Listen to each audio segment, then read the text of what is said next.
मला छत्रपती शिवाजी महाराजांशी बोलायचं.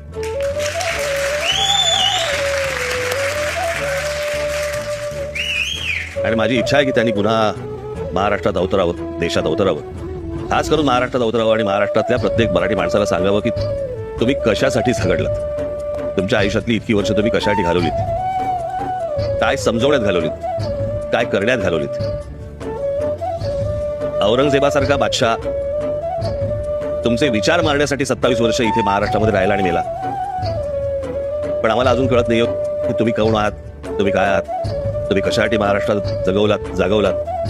आणि अजूनही आम्हाला समजत नाही. आम्ही फक्त तुमच्या पुण्यतिथी आणि जयंत्या साजऱ्या करतोय, पण तुम्ही कोण आहात हे आम्हाला अजूनपर्यंत समजलं नाही. आणि म्हणून महाराष्ट्राची सध्याची आत्ताची परिस्थिती जी सगळी आजूबाजूला दिसते ती आम्ही तुम्हाला हरवलोय आणि तुम्ही आम्हाला समजत नाही आहात, तुम्ही आम्हाला कळत नाही आहात. आणि त्याच्यामुळे मला असं वाटतं महाराष्ट्राची परिस्थिती आहे. माझी विनंती आहे पुन्हा एकदा या.